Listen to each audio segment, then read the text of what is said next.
I was at a show for another promoter for TNT years ago when they were still a promotion company.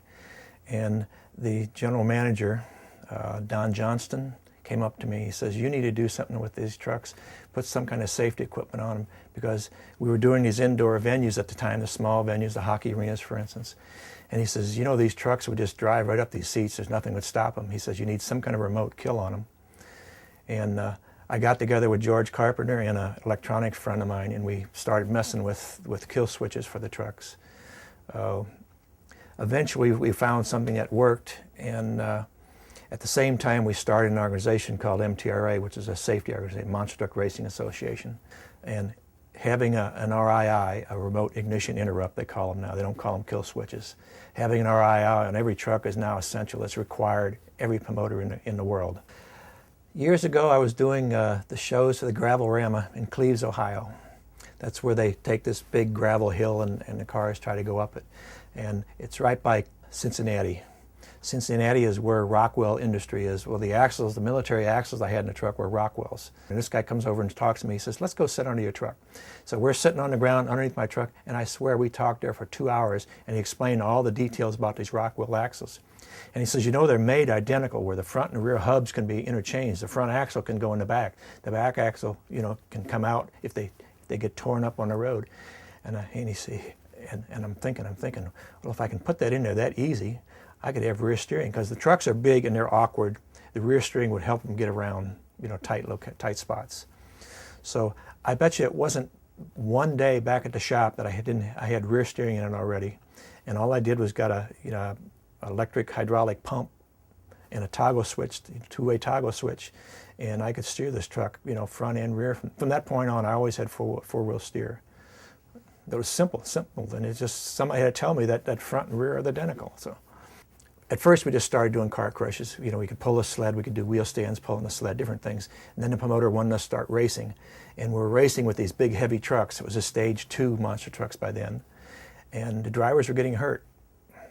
So I designed a tube chassis with nitrogen gas shocks, and we went from leaf springs that were maybe 6 inches of suspension travel to a nitrogen gas shock that now we're running 3 foot of suspension travel. So the difference for the driver was just amazing.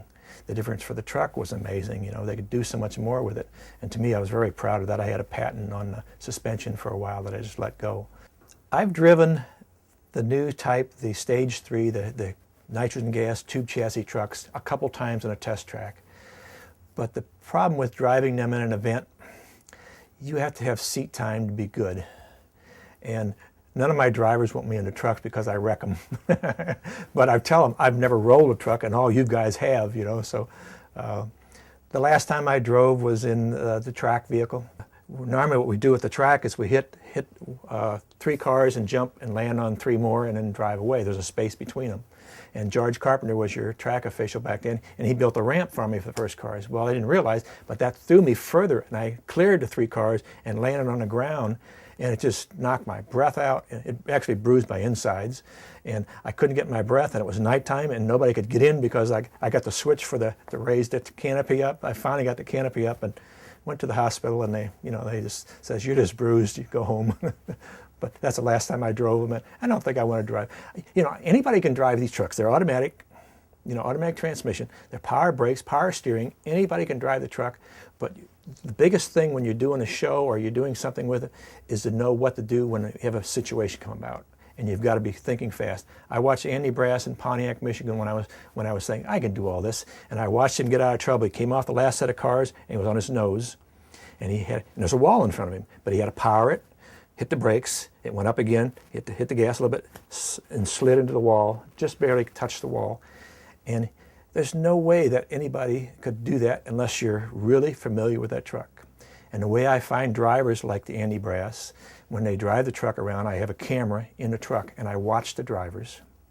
And you can always tell when a guy is going to be a good race driver, when he can sit there and do things automatically. Most people get in a truck and what do I do next? What do I do next? You can't think about what you do. It's got to be a natural thing. All the good drivers I have, I've seen in video first, and I can tell that they're gonna really handle the truck.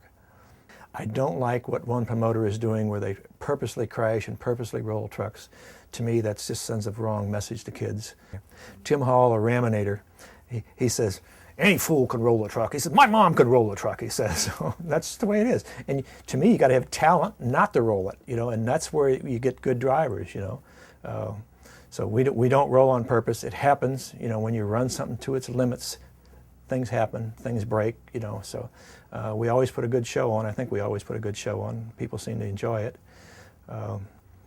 But I am still amazed every time I watch these trucks and what they can do. And I guess I'll never, I'm still a gearhead. I still love it, you know. All I can say is thank you very much, and we'll keep doing it as long as you keep coming.